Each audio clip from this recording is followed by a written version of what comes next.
Hey nail tubers, I'm using full cover clear tapered nails. I do like a lot of shapes, but by now you can tell I love tapered. I cut the thumbs down but wanted to keep the length so you'll still see the size numbers. For the pop-off method, you'll see many new products out now. One of the first popular ones is this UNT peel-off base coat. From there, your choice of nail glue will work fine. This came with a kit, and I chose to use it because it's a brush-on. The first thing to do is size the nails. Now this is important because you need them to lay flush to your natural nail as well as fit the arch at the cuticle area. And for that I use a hand file, about 100-180 grit. BOUJEE Nails on a Budget is all about fun and beautiful nail designs, and I couldn't remember if I showed you this, but since we also have many new subscribers, and welcome to you, I wanted you to see how I do these DIY press-on nails using the pop-off method. Once done shaping the nails, be sure to clean away any dust. And just so you know, I did do minimal prep on my own natural nails because I didn't want to stir up any irritation. Since these are coming right off for another video, and you'll see that pop-off method at the end. I apply the peel-off base and let it dry. And it doesn't take long. I ended up switching the glue to Zule's Bling adhesive, which by the way can also be used for nail glue and is also air dry. Now if you notice, the other glue ended up spilling. See down there to the right? Because the top was stuck and I was forcing it off, and it also kept sticking to my gloves.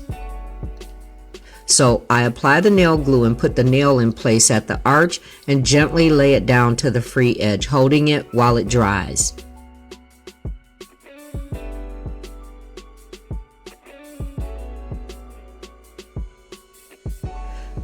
And this isn't going to be perfect because of the spill. I did end up rubbing my fingers against things while trying to clean it up. And quickly while I'm doing this, you'll notice that I cut the tip square before starting the nail art. And also, I did have some comments about the nail lamp dust collector combination. I wanted to be sure to use it a few times first. So now that I have, the first thing was the interior of the lamp is not as deep as most lamps. And I'm sure that's because the addition of the dust collector. You also have to be touching the interior for the curing lights to stay on. That is, unless you press a timer button before placing your hand inside. And there's more. So I start the nail design with a layer of gel base coat and cure that for 30 seconds. Now, as much as I did like that the buttons were flush, they are very sensitive. When I would reach over the top of the lamp for something, for example like a brush, the lamp would activate. And the hand sensor is touch sensitive as opposed to motion sensitive like most lamps. So you have to be touching inside, otherwise the lamp would stop. And this polish is by Moravan. It's a UV LED soak-off gel polish. And I was excited because it's a chameleon polish, guys.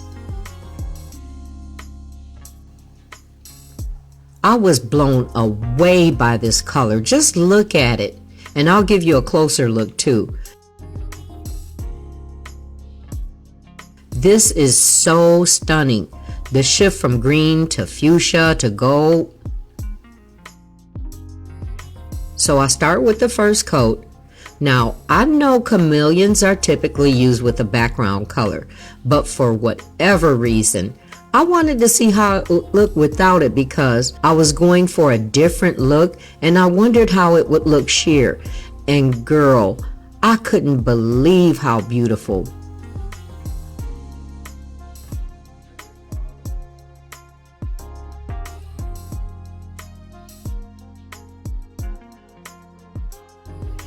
I did 2 coats to see how much better it would look, and I actually did have a background color to use, but something just kept convincing me to try without it, and I'm glad that I did.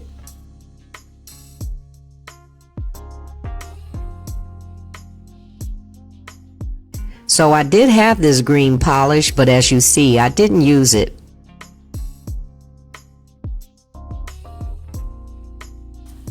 Okay, so this has basically altered my plan for the design, and that also happens because I'm loving this so much.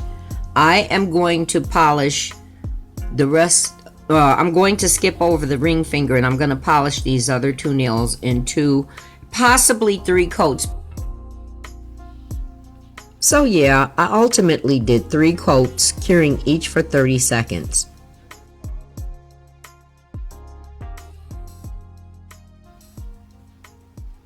Oh, and I ended up not doing the thumb because it got glue on it during the spill.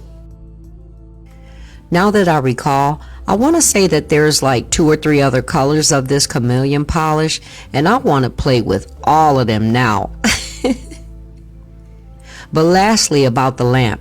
Guys, I'm only 5'1", and it's going to take some getting adjusted to, going from never ever having a dust collector to the added height of having this on my desk. And this is also because I do record, so I had to hold a different hand position and adjust the camera differently too. And none of this is to say I don't like the lamp. I think it's great for a beginner because both components do work well, all except for the thing with the knob that I showed you. And I also feel that the structural setup of the lamp would work well for a client service. And then you know what? Now that this has happened, I also wanted to see how chrome powder would do without a background color too. It was like one thing led to another.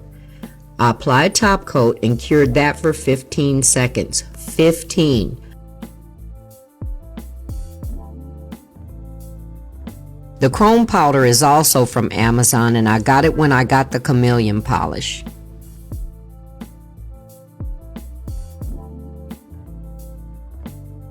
I worked the powder on with the gloves since I was already wearing them, and this is just as beautiful, isn't it? You should have heard my original reactions.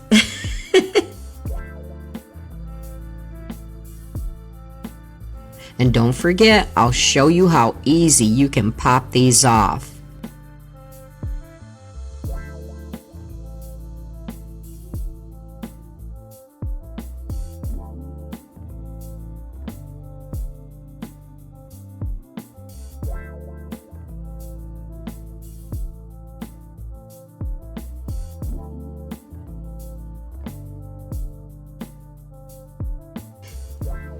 A glossy no wipe top coat, and a gorgeous stone arrangement. And I do apologize, I didn't have time to do the pedicure today. I actually went to the doctor about my hand.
These stones, though not Swarovski, gave the set such an effect to me. I was going crazy.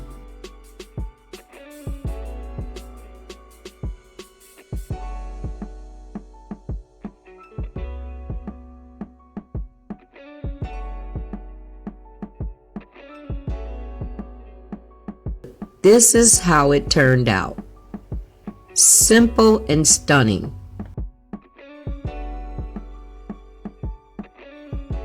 Since I do want to save them, they are very easy to pop off, just like this. And I can wear these beautiful nails again.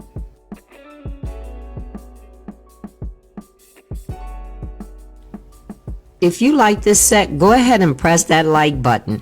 And if you did enjoy it, here's more bougie nails on a budget videos for you to see. I thank you for watching. I appreciate your time with me today, and I look forward to seeing you in the next one. Much love.